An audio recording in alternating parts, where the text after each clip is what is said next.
نے فرمایا کہ لن یصلح آخر هذه الامت الا بما صلح به الاول، کہ لوگوں اخیر زمانے میں اصلاح ہرگز نہیں ہو سکتی کسی اور طریقے سے سوائے اس طریقے کے جس کے ذریعے سے پہلے لوگوں کی اصلاح ہوئی تھی. بس یہی طریقہ ہے اصلاح کا. بس اصلاح چاہتے ہیں، اس کے سوا نہیں. لن یصلح، آپ جانتے ہیں عربی زبان اب تو عام ہو رہی ہے ماشاءاللہ. لن یصلح، لن ہرگز نہیں ہو سکتی. آپ کچھ بھی طریقہ اختیار کر لیں، ہرگز نہیں. لن یصلح آخر هذه الامت، اس امت کے اخیر زمانے کی یہ جو فتنہ ارتداد اور یہ الا بما صلح به الاول، پہلے لوگوں نے کی اصلاح جیسے ہوئی تھی. لوگوں پہلے لوگوں کی اصلاح کیسے تھی، وہ کیا طریقہ تھا، اس کو جان لیا.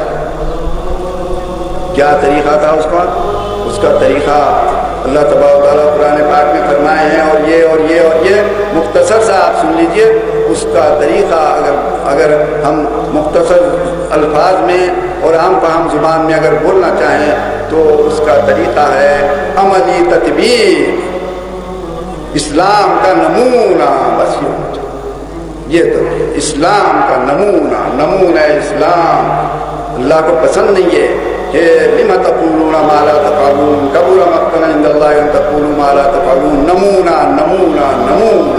جہاں نمونے دیکھتے ہیں آپ کیا ہوتا ہے، جہاں اسلام کا نمونہ ہوتا ہے لوگ روکتے بھی ہیں تو کھینچ کر لوگ جاتے ہیں.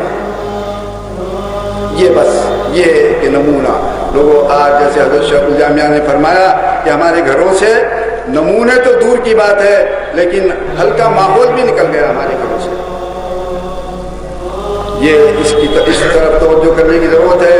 وہ نمونے ہوں اور اس کی تطبیق ہو اور اس پر عمل پیرا ہوں. جتنے لوگ باشعور ہیں، سمجھتے ہیں اس بات کو، تو وہ تہیہ کر لیں ان اجلاسوں کے ذریعے سے اور ان جلسوں کے ذریعے سے اس بات کا کہ واقعتاً ہم سے ہماری اپنی استطاعت کے مطابق جتنی ہماری وسعت ہو سکتی ہے اسلام کا نمونہ پیش کریں گے.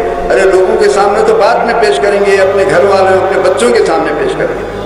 کیا کتنی یہ لوگوں کتنی بڑی تعجب حیرت کی بات ہے کہ ہم سنتے ہیں، پتہ نہیں بات صحیح ہے یا غلط ہے لیکن ہم سنتے ہیں ہمارے ہی اپنے شہر کے اندر بڑے گھرانوں کے اندر بڑے گھرانوں کے اندر کہ والدین بھی اور بچے بھی اور بچیاں بھی مل کر بے حیائی کے ٹی ویاں دیکھتے ہیں.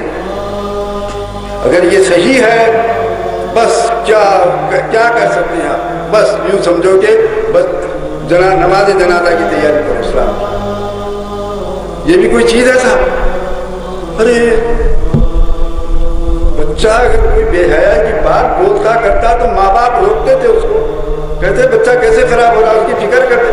ارے بچے کے سامنے تو بے حیائی کے مناظر دیکھتے. انا للہ و انا الیہ راجعون. اب آپ بتائیے کہ کیسے ارتداد کا سبب کون بن رہے ہیں؟ ہم ہی ارتداد کا سبب بن رہے ہیں. شیخ الجامعہ نے فرمایا، میں ایک بات آپ کو اور بولتا ہوں، ہمیشہ بولتے رہتا ہوں میں بچوں کو پڑھاتے ہوئے نظامیہ میں کہ لوگ جو ہے بہت کوشش کی. شیطان نے تو قسم کھا کے آیا ہے کہ میں بھٹکا کے رہوں گا وہ فلاں اور اس نے کیا طریقہ بھی بول دیا ہے کہ کیسا بھٹکاؤں گا، چھپایا ہوگا نہیں. انہوں نے یہ بھی کہا کہ قرآن پاک کی آیت ہے، آپ صاحب سے پوچھ لیجیے کہ تمہارے سیدھے رستوں پہ بیٹھوں گا میں. بس جو سیدھے رستے چلتے رہتے ہیں نا تم اس پہ بیٹھ کے بیٹھاؤں گا سیدھے رستے.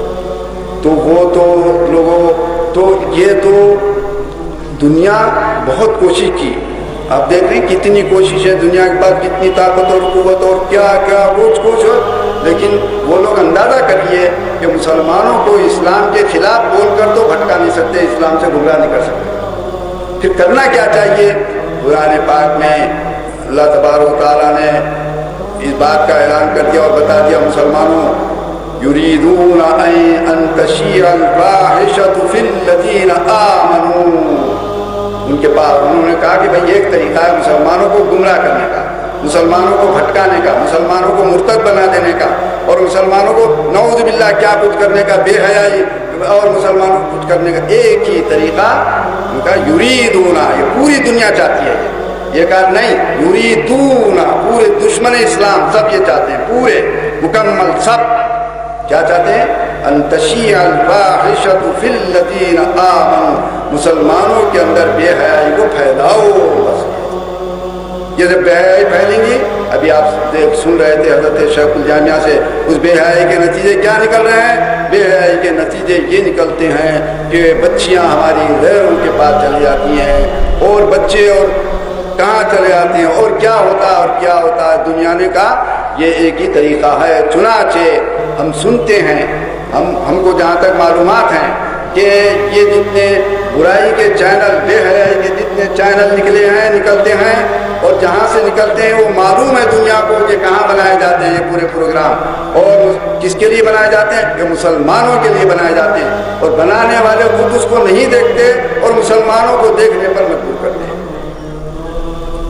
تو یہ ارتداد کس طرح سے آ رہا ہے لوگوں؟ تو اس وقت میں کوئی بڑی تقریر کرنا نہیں چاہ رہا ہوں، لیکن پھر بھی آپ کا کچھ وقت لیا، لیکن میں بہرحال یہ چاہتا ہوں کہ دیکھیے حضور پاک صلی اللہ علیہ وسلم کا ارشاد ہے، لوگوں تم اپنا نمونہ بن جاؤ، تم نمونہ بنو، نمونہ بنو، نمونہ، تم چھوٹ نہیں سکتے لوگوں۔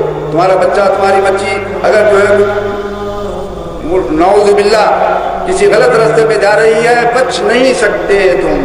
اسلام نے تو خالی ایک یعنی ایسا خون جس کا قاتل کا پتہ بھی نہیں ہے، تو اسلام کہتا ہے کہ پورا محلہ ذمہ دار ہے اور ان سب پر جرمانے لگا دو پورے لوگوں پر۔ جب یہ معاملہ ہے تو آپ کیسے بچ سکیں گے؟ آپ کا ایک لڑکا ایک لڑکی غلط راستے پہ جا رہی ہے، نہیں، آپ اس کے بعد بولتے رہیں گے، عمر صاحب کے پاس جائیں گے اور وہ گناہ کہیں گے، کچھ نہیں ہو سکتا۔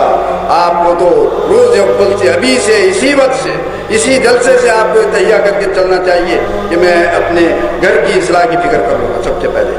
اللہ تبارک و تعالیٰ آج کے ہمارے اس اجلاس کو میں برکت عطا فرمائے اللہ تعالیٰ، اور مسلمانوں کو دین پر استقامت عطا فرمائے، اور اللہ تبارک و تعالیٰ دین پر قائم رہنے اور پورے مسلمانوں کو دین کے پر عمل کرنے کی توفیق و استقامت سے سرفراز فرمائے۔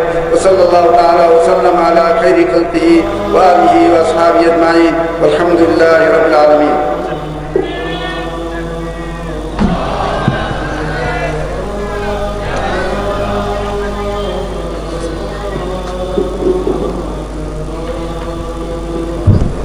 حاضرین محترم، الحمدللہ حضرت عمدۃ المحدثین حضرت مولانا محمد خواجہ فرید صاحب کا برکات عالیہ شیخ الحدیث جامعہ نظامیہ کے 3 کی نصیحتوں سے مستفید ہو رہے ہیں۔